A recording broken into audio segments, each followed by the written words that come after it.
우리 모두는 주님의 때를 기다립니다. 우리 주님 다시 오실 때 기다리고요, 우리 주님 내 기도에 응답하실 때 기다리고요, 우리 주님 내 삶을 회복해 하실 때를 기다립니다. 그렇게 주님의 때를 기다리는 우리에게 지난주에 전해졌던 말씀이 뭐지요? 그냥 기다리는 자가 되지 말고 준비하며 기다리는 자가 되라. 주님의 때를 맞이할 준비를 해라. 주님의 때를 맞이할 준비 두 가지 말씀드렸어요. 성경은 세례 요한의 삶을 통해서, 또 세례 요한의 메시지를 통해서 우리가 어떻게 주님의 때를 준비해야 하는지를 알려줘요. 먼저 세례 요한의 삶을 통해서 알려준 준비. 세례 요한 어떻게 했지요? 광야로 나갔습니다. 안락한 삶, 평탄한 삶, 모든 기득권을 포기하고 광야로 나가서 힘든 삶을 살았어요. 뭐 때문에? 참 믿음을 지키려고요. 참된 예배자가 되고 싶어서요. 참된 경건을 이루고 싶어서요. 그런 그에게 하나님의 말씀이 임했습니다. 내가 이제 너를 써야 되겠구나. 주님의 때를 맞기를 원한다면 우리 마음의 자리를 옮겨야 돼요. 나 중심에서 하나님 중심으로, 내 이익에서 하나님의 영광으로. 그게 첫 번째 주님 맞을 준비인 줄로 믿습니다. 다음으로 세례 요한이 전했던 메시지를 통해서 우리가 뭘 준비해야 되는가? 마음의 도로를 정비해라. 골짜기 같은 마음, 상처 입은 마음은 메우고, 산과 같은 마음, 교만한 마음은 낮추고, 굽은 마음, 뒤틀린 심령은 곧게 펴서 왕을 맞이할 준비를 하라. 마음의 도로 정비가 두 번째 주님 맞을 준비였어요. 주님 맞을 준비가 여기서 끝날까요? 더 있을까요? 오늘은 그 다음 주님 맞을 준비, 실상은 가장 중요한 준비를 말씀합니다. 따라하겠습니다. 회개에 합당한 열매를 맺어라. 사실은 이게 주님을 맞이하기 위한 가장 중요한 준비예요. 오늘 말씀을 준비하고 또 오늘 말씀을 전하려고 하면서 참 마음에 부담이 많이 되었습니다. 사실 회개해라 이 말은 성도님들도 듣기 힘들지만 전하는 사람들도 참 전하기 힘든 주제거든요. 그래서 기도하고 또 하나님 어떻게 해야 됩니까? 이 강해 설교의 또 한 부분이에요. 우리가 듣기 싫은 설교도 들어야 된다는 거. 사실 우리 성도님들 많이 요즘 힘드시죠. 위로가 필요하고 용기가 필요합니다. 목사도 사실은 그런 메시지를 좀 전하고 싶어요. 특별히 명절을 앞두고 참 한숨만 나오는 이때에 위로해드리고 싶고 용기를 드리고 싶어요. 그리고 회개하세요 이런 메시지는 싫어요. 그런데 음식이 내 입에 맞는 것만 계속 한 가지만 먹으면 몸이 병이 나듯이 말씀도 똑같습니다. 말씀도 편식을 하면 영혼이 병이 듭니다. 우리 영혼이 건강하려면 다양한 말씀을 들어야 돼요. 심어야 돼요. 위로의 메시지도 들어야 되지만 믿음에 관한 메시지도 들어야 되고, 회개의 메시지도 들어야 되고, 사명의 메시지도 들어야 되고, 헌신의 메시지도 들어야 돼요. 그래야 우리 영혼이 건강해집니다. 또 그런 면에서 강해 설교, 시리즈 설교가 감사한 것 같아요. 우리가 듣기는 싫지만 들어야 되는 설교를 들을 수 있다는 것 때문에 오늘도 그 마음으로 들었으면 좋겠어요.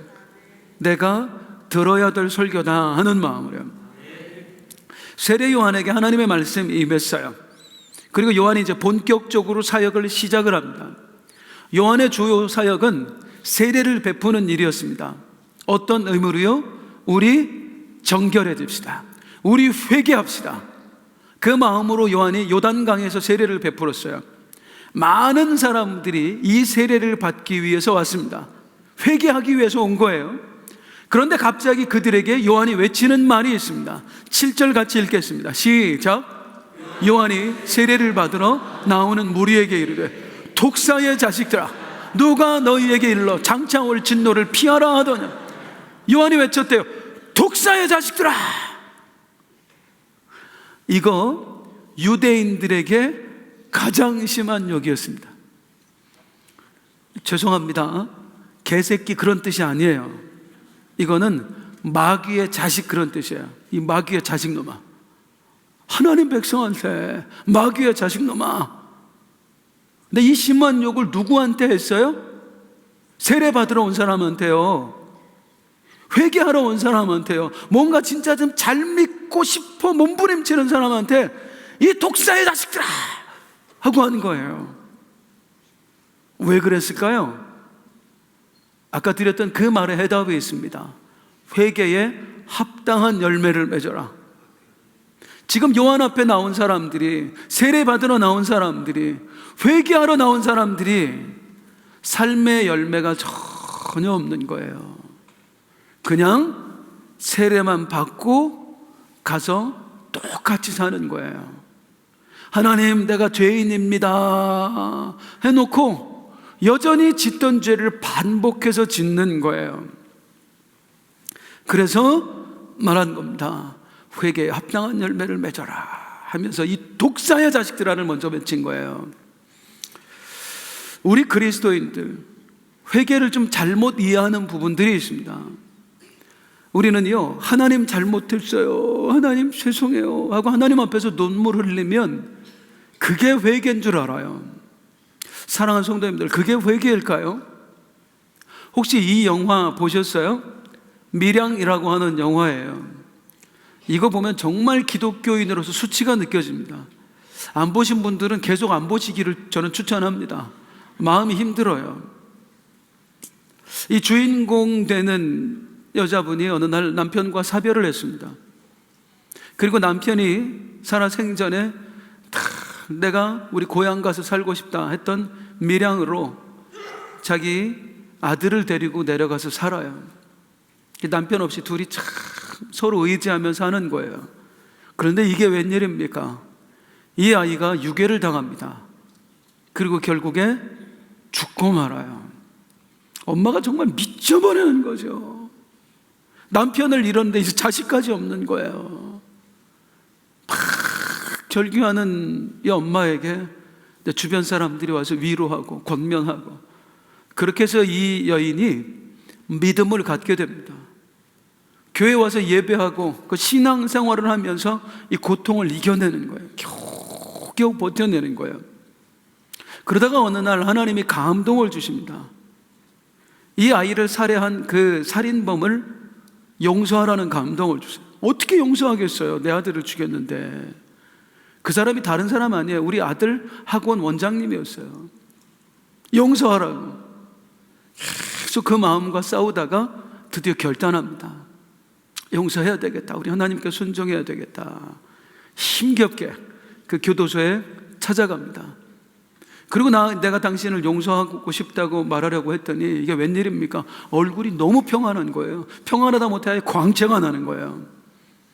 이 사람이 하는 말이, 저는 이곳에 와서 우리 주님을 만났습니다. 주님께 저의 모든 죄를 회개했습니다. 주님이 저를 용서해 주셨습니다. 저는 이곳에서 날마다 그분이 주시는 평안을 누리고 있습니다. 평안하게 아침을 맞고 있습니다. 주님이 나를 용서하셨으니 당신의 용서는 필요 없습니다. 이 말에 엄마가 완전히 무너져 내려요. 내가 너를 용서하지 않았는데, 내가 이렇게 아픈데 누가 너를 용서했다는 거야. 이게 영화의 이제 주요 줄거리예요. 성도님들 묻겠습니다. 이 살인범이 진짜 회개한 거예요? 정말로 회개한 거예요? 진짜 회개했으면 어떻게 이러느냐고요.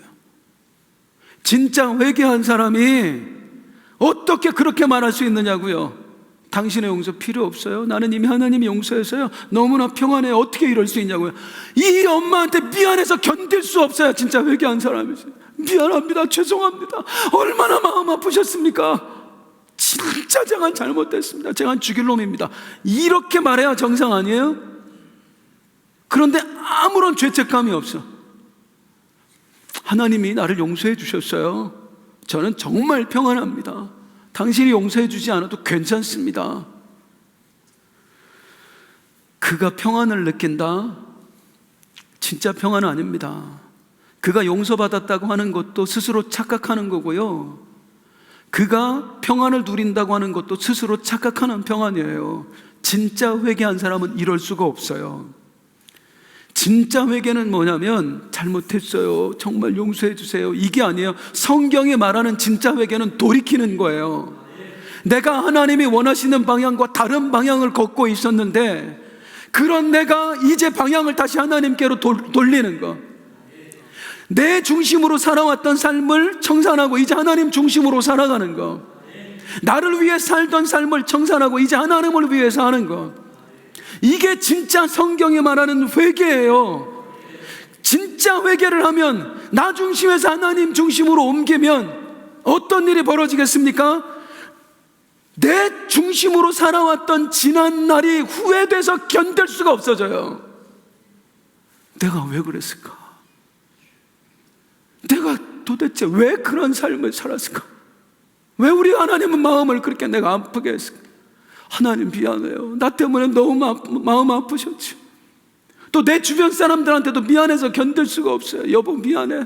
나 때문에 많이 상처받았지. 얘들아, 내가 폭력적인 아버지여서 정말 미안하다. 너희들한테 상처 줘서. 내가 도대체 왜 그렇게 살았는지 모르겠다. 진짜 회개한 사람은, 진짜 죄에서 돌이킨 사람은 죄를 향해 걸어가던 그 삶이 견딜 수 없도록 후회스럽다고요.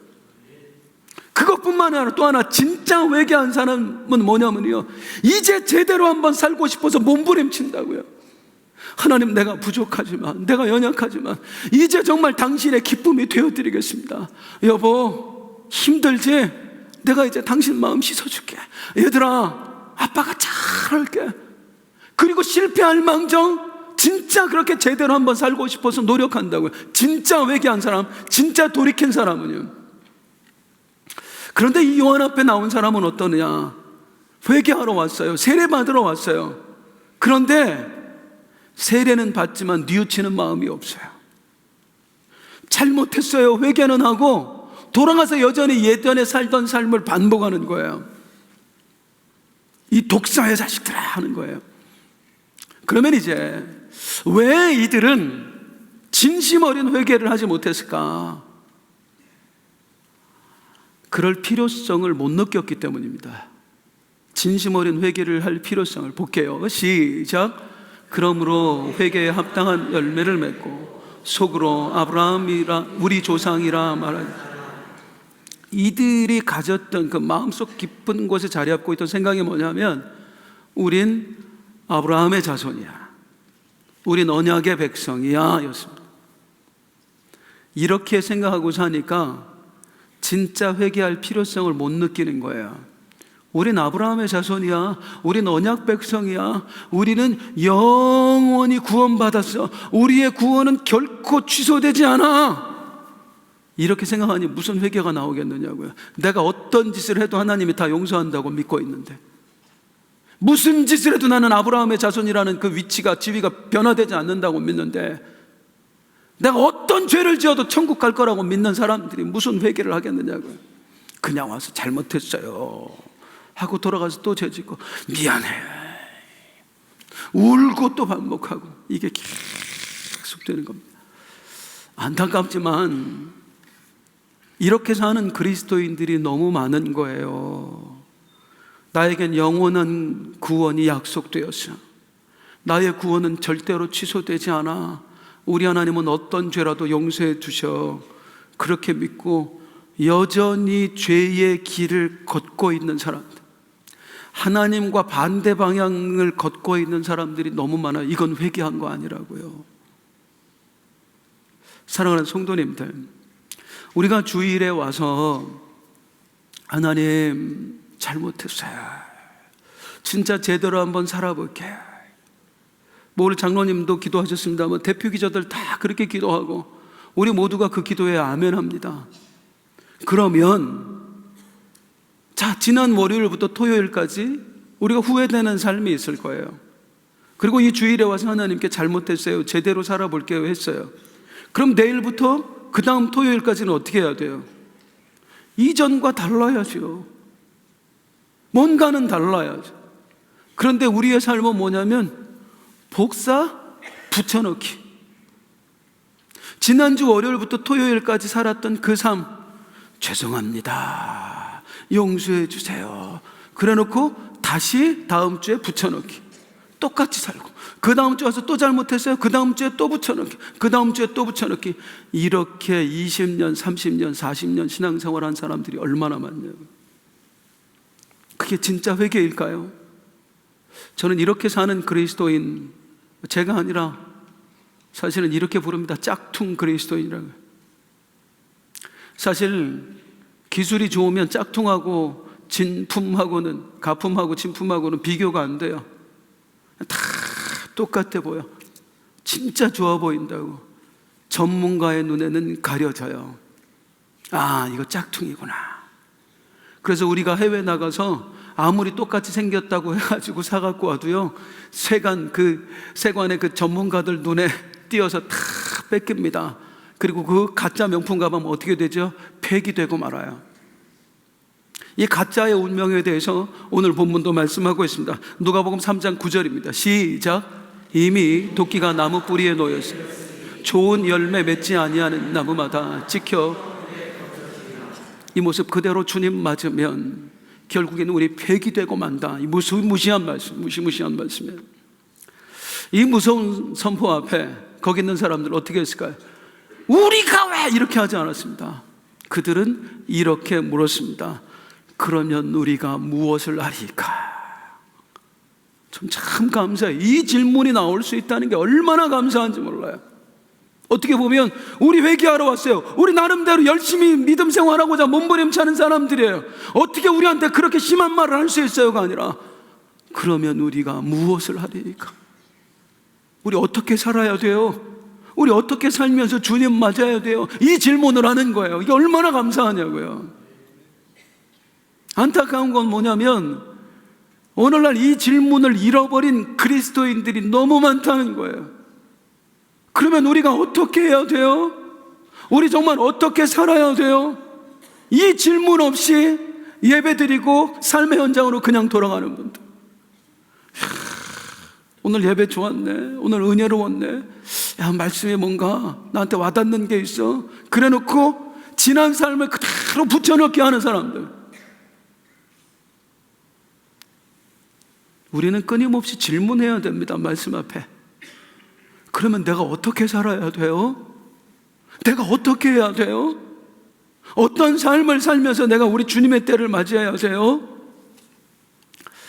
지난주에 드렸던 말씀 다시 한번 반복을 하면, 두 번째 주님 맞을 준비가 마음의 도로 정비였잖아요. 이게 어디서 나온 얘기냐면 옛날 사람들이 왕을 맞는 거기서 나왔어요. 옛날 사람들은 왕을, 고대 사람들을 맞이할 때 길이 나쁘니까 그냥 맞이하지 않고 길을 정비했다고. 왕이 우리 마을에 오실 수 있도록, 평안하게 오실 수 있도록 어떻게?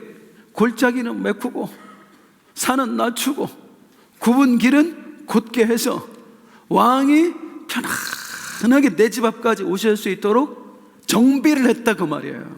이게 마음의 정비를 하자, 우리 예수 그리스도 만왕의 왕을 맡기 위해서.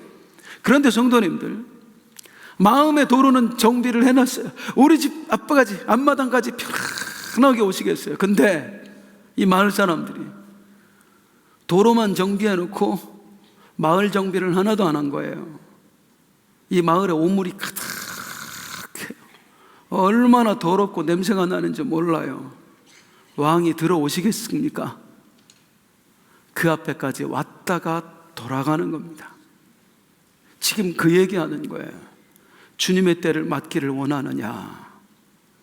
마음의 도로 정비만 가지고 안 된다. 네 심령을 새롭게 한 것만 가지고는 안 된다. 네 삶이 바뀌어야 된다. 네 삶의 정비가 필요하다. 그게 바로 회개에 합당한 열매를 맺으라. 어떻게 우연히 금요일 날은 제가 사사기 강해를 하고 있고 이제 주일날은 누가복음 강해를 하는데 이틀 전 금요일도 회개하라, 오늘도 회개하라 했어요. 어떻게 그렇게 되었습니다. 그런데요, 성도님들, 이틀 전 말씀에 보면 이스라엘 백성들이 이제 우상 숭배의 죄를 범하다가 하나님의 심판을 받아요. 그들이 하나님께 와서 빕니다. 하나님, 잘못했어요. 우리가 우상을 섬긴 죄를 회개합니다. 다시는 우상을 섬기지 않겠습니다. 우리를 용서해 주세요. 그러니까 하나님이 뭐라고 하시냐면, 니들이 선택한 신에게 가서 빌어라. 나는 너희 용서 못한다. 아니, 왜요? 우리 하나님이 왜 용서를 안 해요? 하나님의 메시지는 이거예요. 우상이나 치워놓고 와서 얘기해라. 나중에 보니까 우상을 안 버렸어. 혹시 몰라서 집에 다 쌓아놨어. 다시 섬길 준비 다 해놓고 하나님 앞에 와서 우상 숭배해서 죄송해요, 잘못했어요. 그러니까 하나님이 우상이나 치우고 와서 얘기해라. 우리 삶이 그렇다는 겁니다. 우리가 하나님 앞에 잘못했어요, 제대로 살아볼게요 할 때 네 삶을 정비해라. 그리고 한번 나한테 매달려 봐라 하시는 거예요. 그럼 이제 우리의 삶을 어떻게 정비해야 될까요? 회개의 열매, 합당한 열매 어떻게 맺어야 됩니까? 이제 요한이 알려주는데, 요한이 뭐라고 하냐면, 진심 어린 회개를 하고 싶어하는 사람들에게 그러면요, 금식하세요 하지 않았어요. 저처럼요, 광야로 와서 주염 열매 먹고 사세요 하지 않았어요. 많은 성도님들이 실수한다고 그럴까요? 회개를 어디 가서 하냐면 기도원 가서 해요. 금식하면서 해요. 물론 우리 몸부림쳐야 되는 거 맞습니다. 많은 성도님들이 회개를 어떻게 하느냐면 철야하면서 회개를 해요. 그런데 요한이 말하는 회개는 이제 금식하지 마라, 철야하지 마라, 그 얘기가 아니에요. 요한이 말하는 회개는 어떤 회개였느냐면, 네 삶에서 보여라. 네 일상에서 회개해라. 삶을 말해요. 그럼 어떻게 그 삶을 바꿔놔야 될까? 세 부류의 사람들에게 그 이야기를 합니다. 요한이 전한 이제 삶의 처방전을 한번 보도록 하겠습니다. 여러분의 삶에 돌아가서 이렇게 사세요 하고 세 가지 이야기하는데, 첫 번째 어떤 무리한테 말하냐? 무리들에게 말합니다. 10절 11절입니다 시작. 물어 이르되 그러면 우리가 무엇을 하리이까? 자는 옷 없는 자에게 나눠줄 것이요 먹을 것이 있는 자도 그렇게 할 것이니라. 회개에 합당한 열매를 맺어라. 어떻게 맺으래요? 나눠줘라. 네 옷도 나눠주고 네 먹을 것도 나눠줘라. 여기서 우리가 아주 중요한 걸 깨달아야 됩니다. 그게 뭐냐? 우리가 생각하는 죄는 뭐지요? 남에게 피해를 주는 거예요. 남의 재산에 피해를 주거나 남의 신상에 위해를 가하는 것, 그게 우리의 죄예요. 내가 남한테 피해 주는 일 없었어. 남 힘들게 한 일 없었어. 그럼 우리는 죄 지은 적 없다고 생각을 해요. 그런데 우리 하나님은 지금 방금 요한을 통해서 뭐라고 말씀하냐면, 네가 마땅히 도와야 될 사람을 돕지 않은 것도 죄야, 이렇게 말씀하는 거야. 이거 진짜 무서운 겁니다. 우리가 생각하는 죄의 기준과 성경이 말하는 죄의 기준이 다르다, 그 말이에요. 자, 성도님들, 세상의 윤리와 기독교 윤리는 다릅니다. 세상의 윤리는 그 기준이 어디 있느냐면 사회적인 합의에 있고요, 또한 다수의 행복에 있습니다. 이게 어려운 말인 것 같아요. 설명을 드리면, 세상의 윤리 기준은 뭐냐? 사회가 정한, 그 사회, 이 집단이 정한 법칙에서 어긋나지 않으면 죄가 아니에요. 세상 윤리는요. 그리고 또 개인의 행복을 침해하지 않으면, 그 사람을 힘들게 하고 깨뜨리지 않으면 죄가 아니에요. 언젠가도 말씀드렸습니다마는 이 사회에서 더 이상 간통은 죄가 아닙니다. 지금은 간통 저질러도 감옥에 안 가요. 혹시 자유하시는 분 계세요? 왜요? 이 사회가 그렇게 합의했거든요. 간통은 더 이상 죄가 아니다. 합의를 하고 간통죄를 폐지했거든요. 사랑은 자유지. 그걸 왜 남들이 억압을 해? 이 사회에서 간통은 더 이상 죄가 아닙니다. 그러면 묻겠습니다. 하나님 앞에서도 죄가 아닐까요? 하나님 앞엔 당연히 죄지요. 네 아내 외에 다른 아내를 네 앞에 두지 말라. 하나님 앞에서는 죄지요. 사회에서는 죄가 아닌데 하나님 앞에서는 죄예요. 사회적인 윤리에서는 문제가 없는데 기독교 윤리에는 문제가 되는 거예요. 우리에게 있어서 기준은, 사회 윤리의 기준은 사회적 합의예요. 개인의 행복이에요. 우리 기독교인의 윤리 기준은 하나님의 뜻입니다. 하나님이 싫어하시는 짓을 하면 죄인 거예요. 그 하나님이 싫어하시는 짓 중에 뭐가 있냐면 마땅히 도와야 될 사람을 돕지 않은 것도 죄다 그러세요. 내가 너에게 왜 물질을 줬는 줄 알아? 내가 왜 너에게 여유를 줬는 줄 알아? 내가 너에게 그 물질을 주고 그 여유를 주고 내가 끊임없이 네 속에 감동을 줬어. 나누라고. 그런데 너는 나의 감동에 불순종했어. 그러니까 사회적으로는 전혀 문제되지 않는 게 하나님 앞에서는 문제가 되는 거예요. 이제 이렇게 되면 우리 정말 염려가 돼. 야, 이거 어떻게 예수 믿고 사냐? 기독교 진짜 힘들다. 저는요, 그래서 우리 기독교가 자랑스럽습니다. 세상이 말하는 윤리 기준보다 우리의 윤리 기준이 훨씬 높아서 우리 기독교가 저는 너무 자랑스러워요. 만약에 사회 기준보다 훨씬 낮았으면 어쩔 뻔했어요. 사회에서는 이 정도 괜찮습니다 하는데 우리는 그 정도로 안 돼. 더 잘 살아야 돼. 더 깨끗해야 돼. 이거 얼마나 자랑스럽냐고요. 그런데 여러분, 이 자랑스러운 종교를, 이 수준 높은 종교를 우리들이, 오늘날 그리스도인 우리들이 저질로 만들어버렸어요. 교회가 불법을 행하는 거예요. 성도라는 이름으로 편법을 쓰는 거예요. 그리고도 교회가 불법을 행하고 편법을 쓰고 나서도 우리가 법에 저촉되지 않으면, 처벌받지 않으면 우리들이 하는 얘기가 뭔지 알아요? 하나님이 은혜 베푸셨다. 와! 무슨 하나님이 불법을 저질렀는데도 그냥 놔두는 하나님이 있습니까?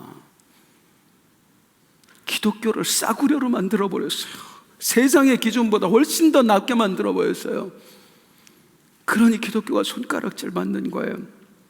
그런 우리들에게 나누어라를 통해서 가르쳐주는 거, 너희의 도덕 기준을 훨씬 높이라는 겁니다. 두 번째, 세리에게 하는 말을 들어보겠습니다. 12절 13절입니다 시작. 세리들도 세리를 받고자 하여 와서 이르되 선생이여 우리는 무엇을 하리까 하며 이르되 부과된 것 외에는 거두지 말라.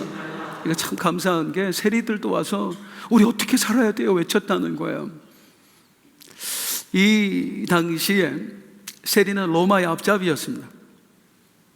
로마는요, 그때 식민지에서 세금을 거둘 때 부과된 세금 외에는 더 이상 받지 않았어요. 김병철 장로님한테 100만 원이다. 그럼 그냥 로마는 100만 원만 받으면 돼. 대신에 세리한테 무조건 받아. 얼마를 받아도 상관없으니까 100만 원은 반드시 받아. 나머지는 네가 써도 돼. 이렇게 했어요.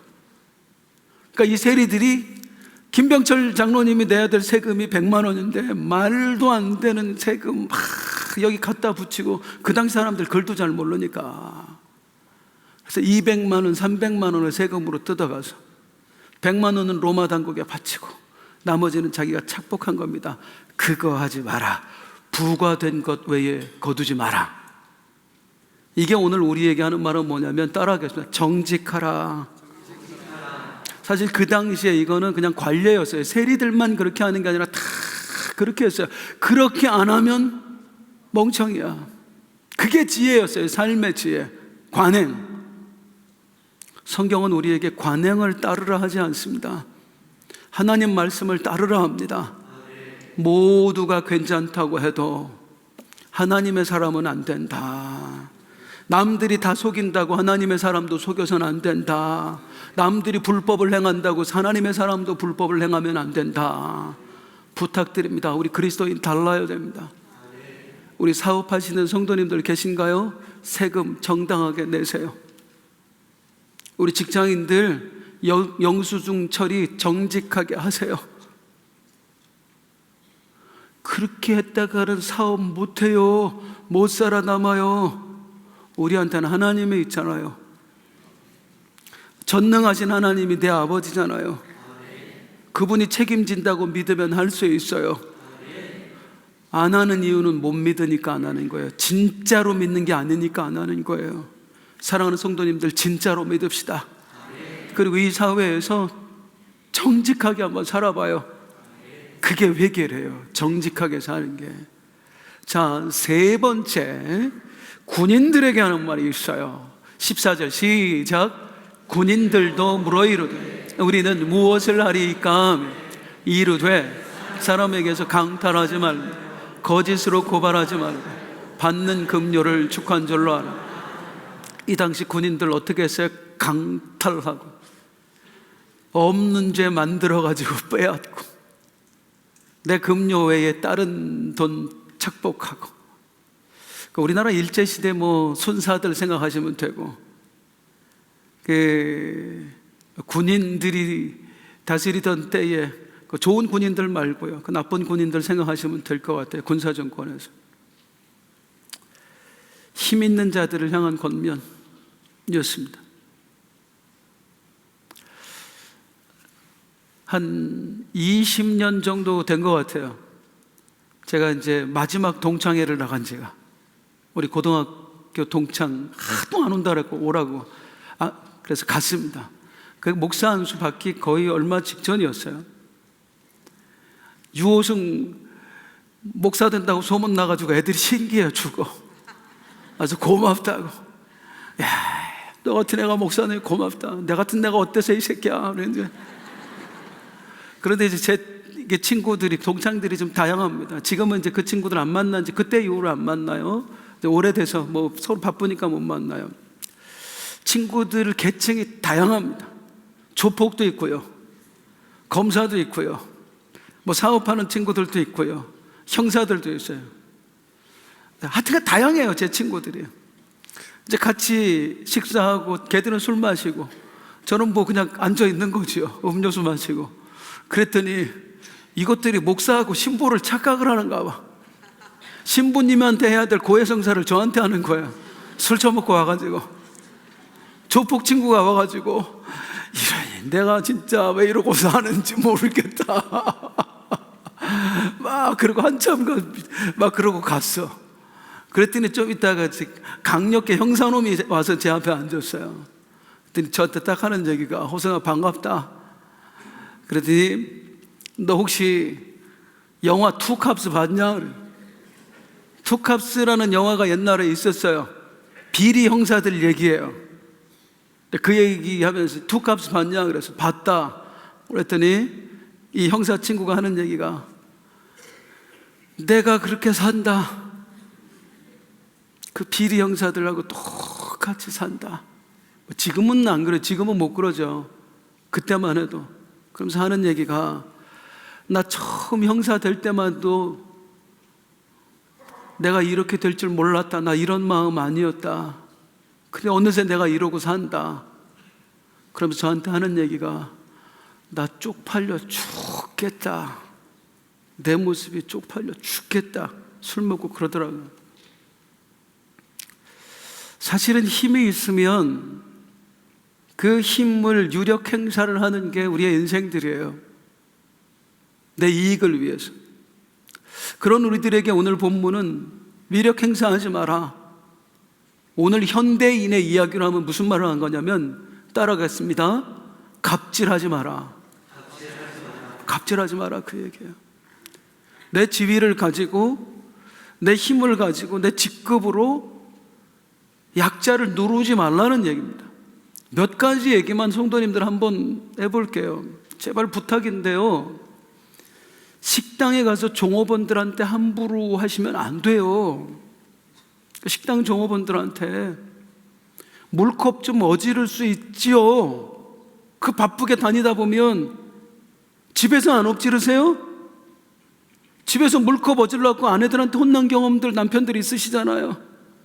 식당 종업원 그럴 수 있죠. 아줌마! 머리카락 좀 들어갈 수 있지요. 아니, 모자 썼다고 안 들어. 대머리 말고는 머리는 다 빠지는 거예요. 머리카락 몇 가락만 있으면 빠질 수 있잖아요. 흰머리 들어가면 그냥 우리 어머니 같은 분이 음식 했나 보다 하고 빼고 그냥 찝찝하면 안 먹던가. 아줌마 일로 좀 봐봐. 눈이 있으면 봐봐. 그 전에 기도는 하지 말던가. 감사하다고 자기들끼리 기도해놓고 아줌마 그 몇천 원, 뭐 20만 원, 3만 원짜리 밥 먹으면서 무슨 갑질을 그렇게 하냐고요. 여기는 안 계셔요. 여기는 그런 분들이요.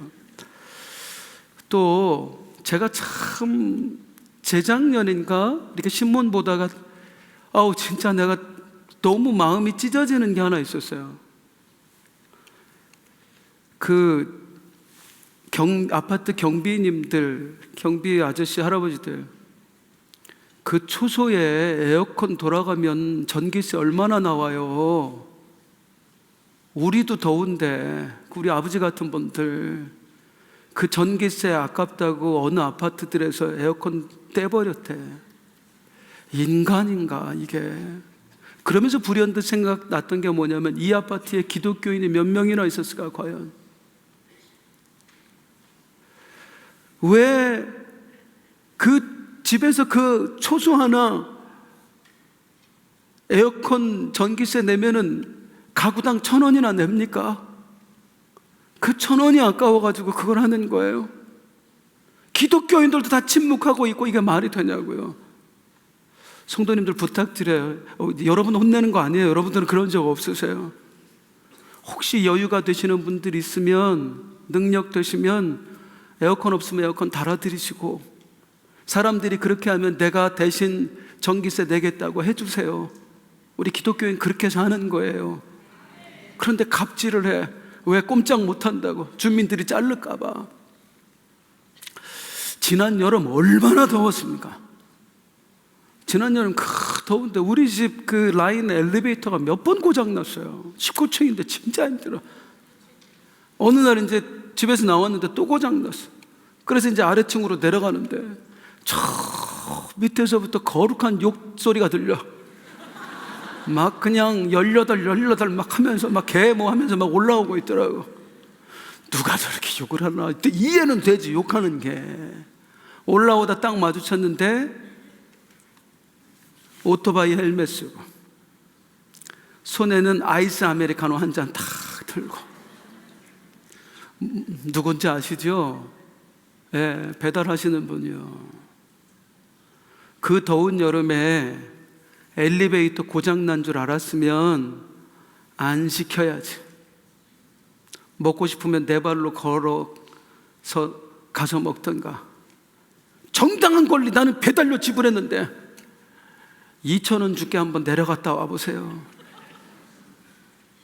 그분이 왜 올라갔다 와요? 그거 올라갔다 오면 자기 배달료 딴 데 두 집 갈 수 있는 거 못 가는 거예요. 오히려 손해. 또 이 더운 여름에 얼마나 힘들어요. 그런데 왜 가요? 벌점 테러할까봐, 자기 직업 뺏길까봐 그 벌점이라고는 무기를 쥐고 갑질을 하는 거예요.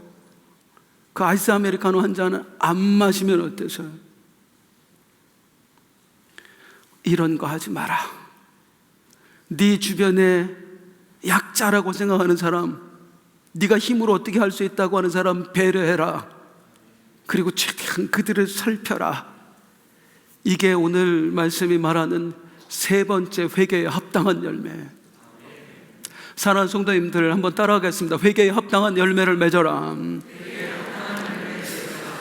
이 합당한 열매를 맺어라 할 때 합당한이라고 하는 단어가 뭐냐면 악시오스입니다. 헬라어로. 이 악시오스의 뜻이 뭐냐면 저울에 무게를 맞추다, 그런 뜻이에요. 지금이야 저울 다 전자저울 쓰지만 예전에는 아니었습니다. 수평저울 썼어요. 이게 수평저울로 무게를 맞췄어요. 만약에 사과 1kg를 내가 사야 된다, 그러면 한쪽에 추를 1kg짜리 추를 놔요. 그리고 여기에 사과를 하나씩 올려놓고, 그러다가 이게 수평이 딱 맞으면 1kg구나. 옛날에 어릴 때 우리 고물상 아저씨들 우리 집 뭐 동네 오면은 막 이런 막대기 길쭉한 거 달리고 다니고 했었어요. 수평을 맞춰라. 이게 회개에 합당한 열매를 맺으라에 쓰인 단어예요. 악시오스. 회개에 합당한 열매란 무엇이냐면, 네가 입술로 하나님 잘못했어요, 제대로 살아보겠어요 고백했냐? 삶도 동일하게 무게를 맞춰라. 이게 회개에 합당한 열매. 네가 교회에서 장로로서 사람들에게 존경받고 모범이 되고 있느냐? 회사 가서도 똑같이 해라. 그게 회개에 합당한 열매예요. 교회에서 성도들 돌보고 살피고 위로자가 되어주고 있느냐? 네 남편에도 그렇게 해라. 네 자식에게도 그렇게 해라. 그게 회개에 합당한 열매예요. 교회에서는 아이고 권사님, 아이고 집사님 사랑이 많아, 매일 신방 다니면서 살펴, 집에서 밥도 안 해줘, 청소도 안 해, 애들한테 관심도 없어. 이런 삶 청산하는 거, 그게 회개에 합당한 열매. 좀 불편하죠, 말씀에. 그러면서 요한은 마지막으로 어떤 말씀을 하냐면 3장 9절에 보면 이미 도끼가 나무 뿌리에 놓였으니 네가 이 열매 없이 주님 앞에 서면 어떻게 될 거냐. 아우 무서워서 슬퍼런 말을 해요. 그런데 잘 보세요 성도님들, 뿌리를 찍었으니 아니에요, 뿌리에 놓였으니. 이건 요한이 뭘 얘기하는 거냐면, 여러분 아직 기회가 있습니다. 주님 앞에 설 때까지 기회가 있습니다. 그러니 우리 회개에 합당한 열매를 맺어봅시다 하는 거예요. 오늘 우리에게도 주는 메시지는 동일해요. 아직 기회가 있습니다. 주님 지금은 오시는 거 아니잖아요. 아직 기회는 있어요. 그런데 여러분 언제 붙잡을 거예요? 어떤 분이 이런 얘기 하더라고요. 자기는 제일 부러운 사람이 지 맘대로 살다가 죽기 전에 예수 믿겠다고 영접기도 하고 죽은 사람이에요. 제일 부럽다. 그게 뭐냐? 아니 어떤 장로님이 임종을 맞이하는 거예요. 목사님이 임종 예배 드리러 가셨대요. 이 장로님이 마지막으로 깨어나셔서 한마디 남기는데, 목사님 내가 어릴 때부터 예수 믿고 평생을 예수 믿고 살았는데 이제 주님 앞에 서야 될 순간이 오니까 내가 진짜 예수 믿었던 때가 얼마나 될까? 몇 년 안 됩디다. 나 우리 주님 앞에서 미안해서 어떡하죠? 이 모습 이대로 주님 앞에 설 생각하니 나 죄송해서 어떡하죠? 진짜 축복은요, 내 마음대로 살다가 죽기 직전에 믿는 게 아니고 예수님 뜻대로 살았던 기간이 많은 삶, 주님 기뻐하는 삶의 열매를 많이 맺은 삶, 그 열매를 가득 안고 주님께 안기는 삶, 이게 진짜 복된 삶이에요. 하나라도 더 열매를 맺으려면 지금 이 순간부터예요. 지금 이 순간부터.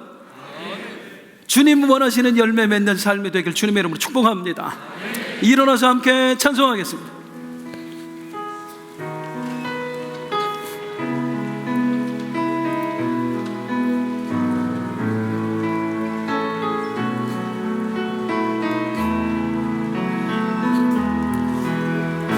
주께서 주신 동산에 땀 흘리며 씨를 뿌리며 내 모든 삶을 드리니 날 사랑하시는 내 주님께 비바람 앞을 가리고 내 육체는 쇠잔에 져도 내 모든 삶을 드리리. 내 사모하는 내 주님께 땅 끝에서 주님을 맞으리. 주께 드릴 열매 가득 안고 땅 끝에서 주님을 배우리. 주께 드린 노래 가득 안고 땅의 모든 끝 찬양하라. 주님 오실 길 예비하라. 땅의 모든 끝에서 주님을 찬양하라. 영광의 주님 곧 오시리. 다시 한번 주께서 주신 동산에, 우리 가정이라는 동산에, 우리 직장이라고 하는 동산에, 내 모든 인간관계의 동산에 내 모든 삶을 드리니 날 사랑하시는 내 주님께 비바람 앞을 가리고 내 육체를 쇠잔에 져도 내 모든 삶을 드리리. 내 사모하는 내 주님께 우리 고백합시다. 우리 결단해요. 땅 끝에서 주님을 맞으리. 주께 드릴 열매 가득 안고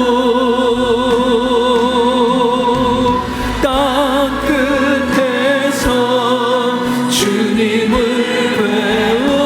배우리. 주께 드릴 노래 가득 안. 다시 한번 땅 끝에서 주님을 맞으리. 주께 드릴 열매 가득 안고 땅 끝에서 주님을 배우리. 주께 드린 노래 가득 안고